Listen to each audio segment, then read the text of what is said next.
Hi, this is Charles Kelly, Money Tips. In the UK, inflation is down, but the headline says there's no end to pain yet. So inflation has come down from over 10% to 8.7%. So it's more than a 10% drop. If you think of it, prices are now going up by 10% less than they were a month ago. So that's good news. But the papers are saying here that the homeowners, the people who have mortgages, that is, could face 2 more rate rises, despite the fact that inflation has just come down by the equivalent of around 10-15%.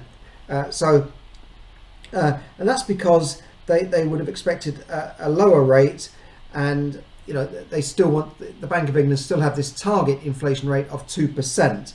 So the headline CPI, Consumer Prices Index, dropped to 8.7% in April from 10.1% in March, the lowest level since March last year.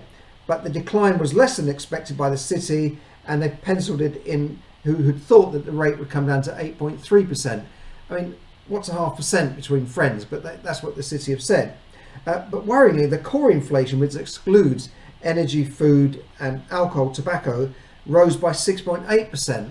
So it rose, and that was up from 6.2% in March. At the highest rate, it rose at the highest rate since March 1992. So core inflation is still going up despite these headline rates. Now, in the real world, things like food and essential things that people buy are still going up. So food inflation remained at a 45-year high at just above 19%, so almost 20%. But I think it's actually more than that. So that's piling on more economic misery for ordinary people, millions of families, not people if you're a top official at the Bank of England, like Hugh Pill, the chief economist, who said that people should expect to be poor and accept that they will be poorer and not ask for pay rises, which will add to inflation.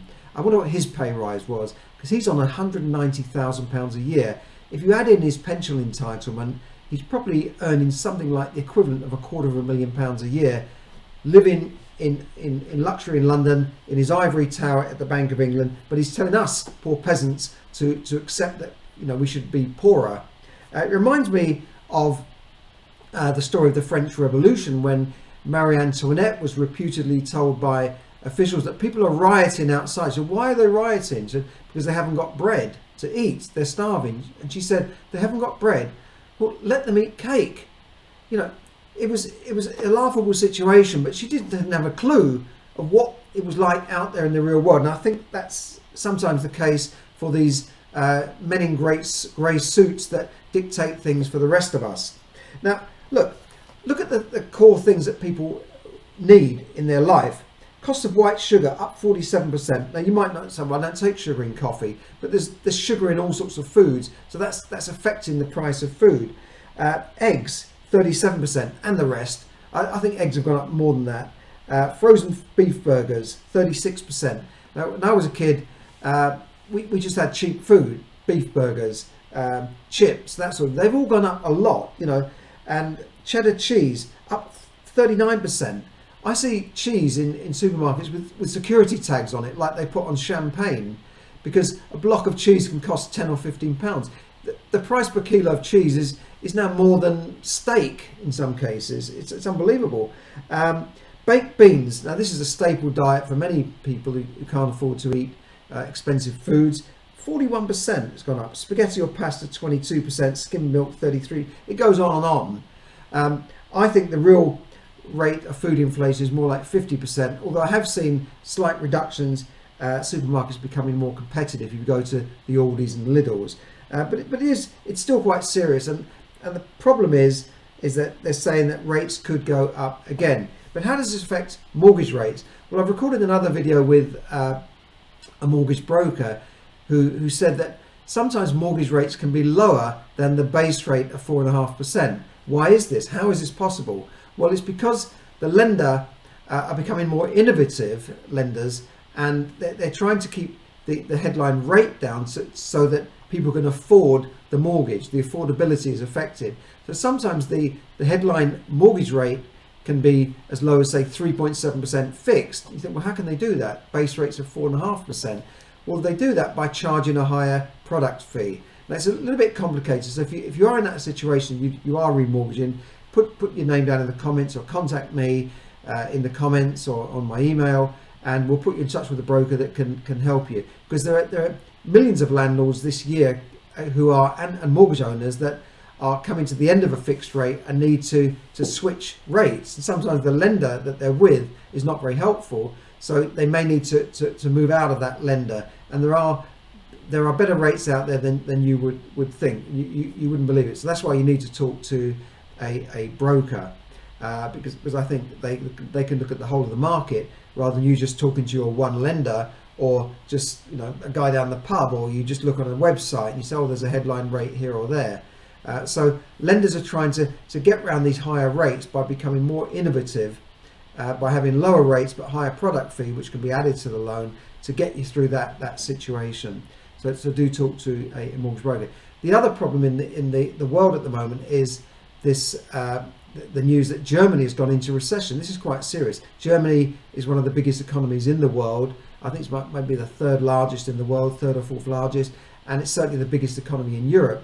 So it will affect all of Europe because Germany buys a lot of stuff from the rest of Europe and the rest of the world, as well as manufacturing. So Germany are going through some problems there. So that might halt the Bank of England in this rush to raise rates to meet the 2% target, because they could end up driving us into recession. Many people are in their own economies already in recession. They're already feeling the pinch.